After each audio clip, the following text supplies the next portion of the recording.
નમસ્કાર મિત્રો, અત્યારે ટીવી ચાલુ કરો એટલે અમેરિકા ઈરાન બસ આ ધબધબાટી ચાલે છે। ઘણા લોકો મને ફોન કરીને કહે છે, હેતલભાઈ અત્યારે માર્કેટ લાલચોળ થઈ ગયું છે, તો હવે શું કરીએ? પૈસા કાઢી દઈએ? અરે ભાઈ ઊભા રહો, ઉતાવળે આબા ન પાકે, શાંતિથી આ વાતને સમજીએ। મિત્રો, ઇતિહાસ સાક્ષી છે કે બજાર અસ્થાયી કારણોસર પડે જ છે, જેમ કે 1999નું કારગિલ યુદ્ધ હોય, 2003નું ઈરાકનું યુદ્ધ હોય કે પછી 2022નું રશિયા યુક્રેનનું યુદ્ધ હોય। જ્યારે યુદ્ધ શરૂ થાય છે ત્યારે માર્કેટ 10 થી 15% નીચે ગયેલું જ છે। તમે કોઈ પણ ગ્રાફ જોઈ જુઓ કે જેના અંદર એક વર્ષની અંદર ફરીથી માર્કેટ 20 થી 30%નો ઉછાળો મારેલો જ છે। માર્કેટ હંમેશા અનિશ્ચિતતાથી ડરે છે, પરંતુ જ્યારે સ્થિતિ સ્પષ્ટ થાય છે ત્યારે માર્કેટ રોકેટની ગતિએ ઉપર જાય છે।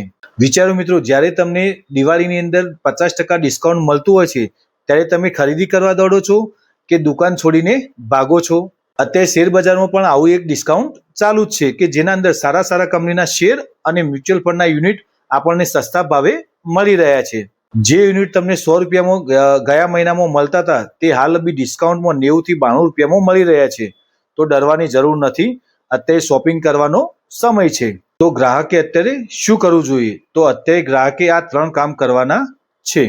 એક, એસઆઈપી બંધ ના કરો, એટલે કે હાલમાં તમારી જે દર મહિનાની એસઆઈપી ચાલુ છે તેને ચાલુ રાખો।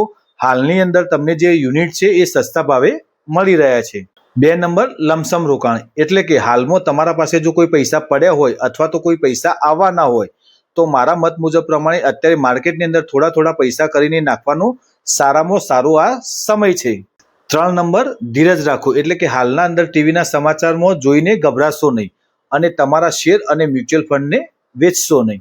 યાદ રાખજો, જે લોકો ડરે છે એ પૈસા ગુમાવે છે અને જે લોકો આ તકને ઝડપે છે એ લોબા ગાળે સારી એવી સંપત્તિ બનાવે છે। તમારે આ સ્થિતિમાં શું કરવું જોઈએ અને તમારા માટે હાલ બી તમારા પોર્ટફોલિયો માટે કયો બેસ્ટ મ્યુચ્યુઅલ ફંડ છે એ જાણવા માટે નીચે આપેલ નંબર ઉપર મને ફોન કરો। મિત્રો, જો તમને આ વિડીયો સારો ગમ્યો હોય તો તમારા મિત્રો સગા સંબંધીને શેર કરજો, જેના કારણે એમને પણ આવું કંઈ પ્રશ્ન હોય તો એ મને ફોન દ્વારા પૂછી શકે છે। એ સિવાય જો તમને મારી આ વિડીયો સારો ગમ્યો હોય તો મારી ચેનલને ફોલો કરજો અને સબસ્ક્રાઈબ કરજો। જય શ્રી કૃષ્ણ।